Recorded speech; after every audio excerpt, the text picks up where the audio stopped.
Alors bonjour à tous et à toutes d'ailleurs. Donc moi aujourd'hui je vais vous parler de Flutter pour le web et donc je vais vous faire un petit état de qu'est-ce qu'on peut faire et qu'est-ce qu'on ne peut pas faire, ou en tout cas qu'est-ce qui sera amélioré prochainement.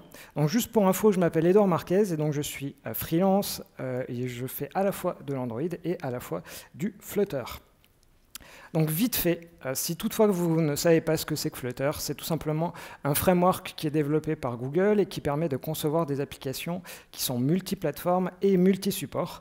Donc quand je dis multi-support, c'est que ça va permettre de faire des applications natives pour les smartphones, mais ça peut aussi faire du web, comme on va le voir, ou encore pour les ordinateurs.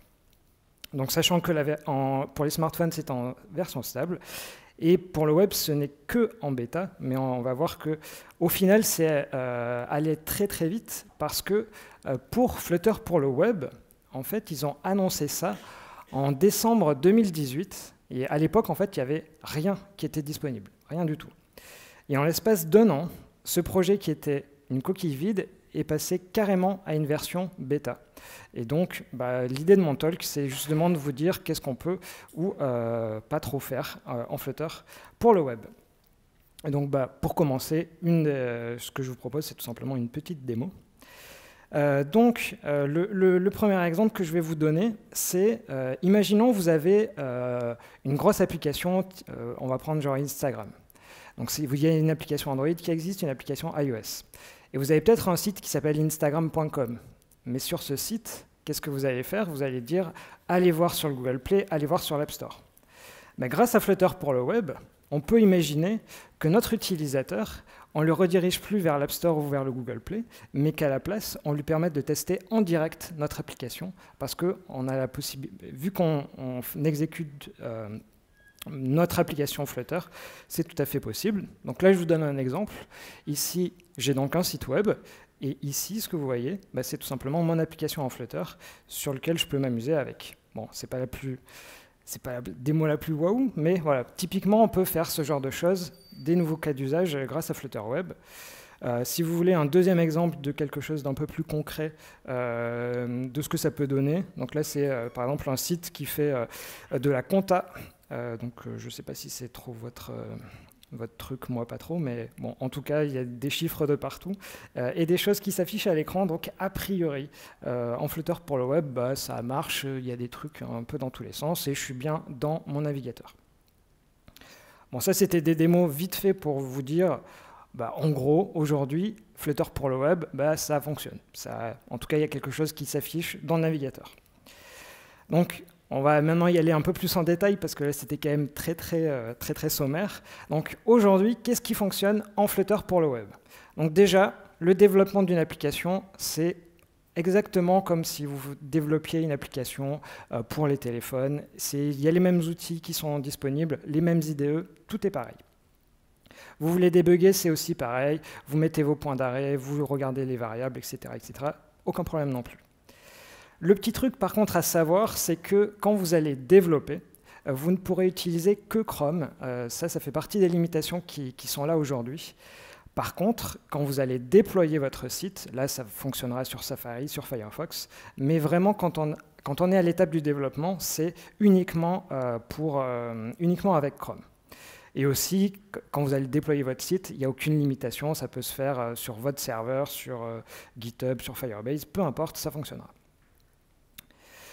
Donc, concrètement, comment est-ce que ça fonctionne, ce Flutter Web? Donc, ce qu'il faut imaginer, c'est que, et c'est un peu le paradigme du multiplateforme, c'est vous avez une base de code commune et qui, jusqu'à présent, vous permettait, par exemple, de faire du mobile. Cette base de code, maintenant, on va la reprendre, mais on va utiliser un outil différent pour générer la sortie. Donc, cet outil s'appelle Dart2JS et qui, comme son nom l'indique, va vous générer un fichier JavaScript de votre site web. Et en l'occurrence, ce fichier-là, il s'appelle main.dart.js. Donc ce qu'il faut savoir, et j'y reviendrai tout à l'heure, mais c'est toute votre application est dans ce seul fichier JS. Et donc maintenant qu'on a un fichier JS, on y rajoute les assets, et automatiquement, vous avez un site Internet. C'est juste qu'on a changé, en gros, l'outil qui convertit votre Dart en quelque chose, et maintenant on a un site web à la place. Du coup, une des questions que vous pouvez vous poser, c'est quelle est la taille de ce qui est généré. Donc pour ça, je me suis amusé à prendre le Hello World de Flutter. Donc c'est ce que je vous ai montré dans l'iframe tout à l'heure. Donc ce qu'il faut savoir, c'est que le fichier main.dart.js, de base, il fait 1 méga. Donc on ne va pas se cacher, relativement gros. Par contre, quand vous allez l'utiliser, une fois que c'est déployé au travers d'un serveur et qui va donc compresser, minifier, toutes ces choses-là, l'utilisateur final, lui, ça va plutôt être autour des 300 kilooctets, ce qui est tout de même beaucoup mieux. Mais ça, là, je parle que du fichier JS. Forcément, dans votre site web, vous avez par exemple des polices, des choses comme ça.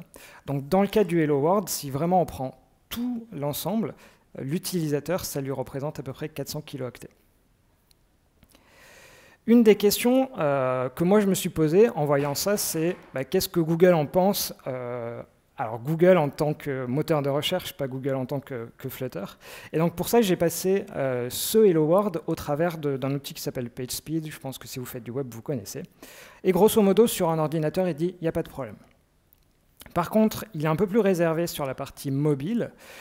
Et en gros, ce qui nous met en warning, c'est que le temps avant que le site ne soit visible est un peu long. Le temps avant que la première frame se dessine est long. Et en fait, c'est assez logique parce que, comme je vous l'ai expliqué tout à l'heure, tout notre site est converti en un seul fichier JS. Donc ça veut dire que tant qu'on n'a pas téléchargé ce fichier JS dans sa globalité, tout simplement, on ne peut rien afficher à l'utilisateur. Donc c'est aujourd'hui, typiquement là-dessus, où ça fait encore partie des éléments sur lesquels il y a des axes d'amélioration côté Flutter. Un deuxième point d'interrogation que vous pouvez vous poser, c'est qu'en est-il de l'indexation par les robots Google? Et généralement, ce que font les robots Google, c'est qu'ils regardent l'HTML et ils prennent les infos à l'intérieur. Donc là-dessus, dans l'exemple que je vous donne ici, dans ce que Flutter génère, qui est donc pour info un mélange entre de l'HTML, du CSS, et quand il ne peut vraiment pas faire autrement, c'est du Canva, mais sinon c'est de l'HTML, CSS. Et donc là, on voit dans cet exemple que on peut retrouver le texte qui est affiché à l'écran. Donc on peut imaginer qu'en termes de SEO, ça soit indexé, mais aujourd'hui, en fait, on n'a pas suffisamment aussi de retours pour savoir est-ce qu'il y a des gros problèmes ou pas. Ça reste encore un peu, pour le coup, un point d'interrogation. Donc voilà, ça c'était d'un point de vue un peu général, qu'est-ce que Flutter génère, des choses comme ça. Maintenant, je vais essayer plutôt de vous parler de l'aspect développement, qu'est-ce qui est un peu différent avec Flutter pour le web.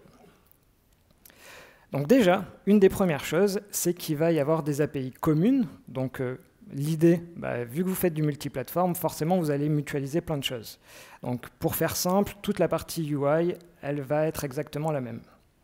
Par contre, nécessairement, il y a des API qui seront différentes. Je pense notamment à Dart.io. Pourquoi? Parce que quand on est sur un téléphone ou sur le desktop, on dit « je veux accéder au fichier Toto qui est dans le dossier téléchargement ». Par contre, sur le web, on n'a pas ces mécanismes-là. Donc c'est pour ça qu'il faut faire un tout petit peu attention. Il y a des API qui sont pour le mobile, mais il y a aussi des API qui sont pour le web. Donc il faut ne pas appeler typiquement Dart.io sur le web. Tout simplement, ça nous dira que ce n'est pas implémenté. Et à l'inverse, sur le web, on voit qu'il y a plein d'autres nouvelles API à dispo, notamment pour faire du JS, de l'HTML, etc., etc. Aussi, pour vous, en tant que développeur, quand on fait du mobile, par exemple, ce qui est mon cas, et qu'on se met à faire du web, il y a aussi, il faut faire attention, derrière la notion de multiplateforme, il faut aussi penser à notre utilisateur. Parce que l'utilisateur, quand il est sur du touch ou sur un clavier, nécessairement, il faut faire attention à ça. Donc il n'y a pas nécessairement des choses en particulier que je vais vous dire à faire, mais voilà, c'est de l'ergonomie, pensez-y. Là, par contre, où je peux vous donner un petit conseil, c'est au niveau du cross-origin, et je vous mets un warning là-dessus, parce que, en gros, quand on fait du mobile et qu'on fait une requête vers l'extérieur, ça pose jamais de problème. Par contre, quand on va faire du web, c'est un peu plus compliqué, parce que potentiellement, donc, votre site il est sur un serveur A, et il veut interroger un serveur B. Et donc, quand on est sur du web, si toutefois le serveur B ne dit pas que notre site est autorisé à faire cette requête, tout simplement, cette requête, elle ne marchera pas. Et donc, ce qui fonctionnait sur mobile ne marche pas nécessairement sur le web à cause du cross-origin. Donc, faites attention en tout cas, parce que voilà, en termes de développement, il peut y avoir des soucis que vous n'aviez pas imaginés. Aussi, en tant que dev, il existe quelques limitations sur Flutter pour le web, mais je ne vais pas vraiment m'attarder là-dessus parce que pour moi, dans la mesure où c'est une bêta, quand ce sera shippé en stable, forcément tous les bugs seront corrigés. Donc typiquement les bugs graphiques, les choses comme ça, je passe vite. Maintenant, je vais vous montrer du code parce que finalement, on n'en a pas vraiment vu jusqu'à présent. Et je vais vous donner un tout petit exemple, à savoir comment est-ce qu'on fait communiquer du Flutter avec du web. Et dans mon exemple ici, j'ai envie de modifier le titre de l'onglet. Donc, tout le contenu que vous voyez en bas, c'est du Flutter, et je veux que ce Flutter modifie l'HTML. Donc, en gros, je clique, et ça m'a modifié mon titre. Donc, pour faire ça, c'est très très simple. Il suffit d'importer Dart.html, et sur ce Dart.html, on lui dit « change le titre ». Et c'est tout ce qu'il y a à faire. Aussi simple que ça. Mais par contre, l'inconvénient de ça, c'est que on est en Flutter, mais on appelle des API web. Donc il faut bien rajouter des if web avant ou des choses comme ça. C'est pour ça que justement, on a en Flutter tout un mécanisme de plugin qui existe déjà depuis un moment. Et donc l'idée de ce mécanisme de plugin, c'est de dire j'ai un plugin et donne-moi l'implémentation pour Android, pour iOS et pour le web. Comme ça, quand je suis dans mon code en Flutter, j'appelle ce truc-là et c'est lui qui dispatche à tout le monde. Donc très simplement, ça c'est géré macOS et tout ça maintenant également. Et donc voilà, simplement, via ce mécanisme de plugin, ça va vous éviter de faire ces if, parce que c'est comme ça que ça se fait. Donc rassurez-vous, là-dessus c'est relativement simple. Et d'ailleurs, sur ces plugins, ce qu'il faut savoir, c'est que si toutefois vous n'avez jamais fait de Dart ou des choses comme ça, en gros, quand on est en Dart, on a un seul repo central qui s'appelle pub. Et désormais, en fait, sur le site de pub, qui donc regroupe toutes les dépendances qui existent en Dart et en Flutter, si vous regardez bien, il y a un petit flag qui nous dit cette dépendance elle est compatible ou non avec le web, ce qui est plutôt pratique. Ok, une des autres questions que vous pouvez avoir sur le web, c'est se dire, moi j'ai déjà de l'existant, ou alors j'ai envie d'intégrer une carte où j'ai mon propre composant HTML, CSS, comment est-ce que je fais pour l'utiliser dans ma page Flutter? Et donc ça, c'est tout à fait possible via un truc qui s'appelle l'HTML Element View. Donc je vais plutôt vous faire une petite démo pour vous expliquer concrètement comment ça marche. Donc là, ici, ce que vous voyez, c'est un site web que j'avais besoin de faire. Et dans ce site web, j'avais besoin de faire un jeu. Le problème, c'est que je n'avais pas le temps de le développer en Flutter. Par contre, ce jeu, il existait en HTML, CSS. Donc là, en gros, tout ce que vous voyez ici, c'est du Firebase, du Flutter classique. Et là, maintenant, le jeu du Dino que vous voyez juste ici, en réalité, c'est un jeu en HTML, CSS que j'ai récupéré et que j'appelle très simplement. Et donc, ici, hop, en plus, je suis nul. Et donc, comme vous voyez, les deux arrivent à communiquer, où j'arrive à lancer le jeu, j'arrive à sauter, si j'y arrive, et j'arrive à récupérer à l'inverse le résultat dans l'autre sens.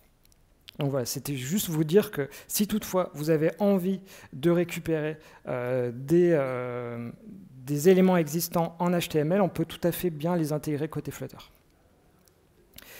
Très vite, parce que je suis en rouge, côté navigation, ce truc-là, quand on fait du mobile ou du desktop, en fait, on s'en fout, parce que ça n'existe pas. C'est-à-dire, du moins, je reprends, la barre d'adresse, on en a une dans un navigateur, on n'en a pas dans un mobile ou sur le desktop. Donc forcément, il faut faire bien attention, parce que maintenant, l'utilisateur, il voit le nom de nos routes, ce qui n'était pas le cas auparavant. Et donc aussi, s'il voit le nom de nos routes, il peut aussi s'amuser à écrire n'importe quoi. Et donc, il faut bien penser à les gérer. Et donc, c'est pareil pour ça. En fait, il y a bien du code qui est dispo où il faut penser à gérer ces choses-là. Très rapidement, pour terminer, en Flutter pour le web, si vous voulez faire des tests, toute la stack de tests existe. Si vous voulez mettre des animations, vous avez tout un framework qui existe. Si vous voulez faire des extensions pour Chrome, c'est pareil, c'est possible. Je ne sais pas pourquoi vous voudriez le faire, mais c'est possible. Et enfin, dernier point, est-ce que c'est compatible avec les Progressive Web Apps? La réponse est oui. Depuis la dernière bêta de Flutter Web, il y a carrément tout qui vous est donné, le worker et toutes ces choses-là. Si vous voulez voir une petite démo, ici, j'installe l'application et tout fonctionne, autant en mode déconnecté. Ouais. Bref, tout fonctionne très très bien.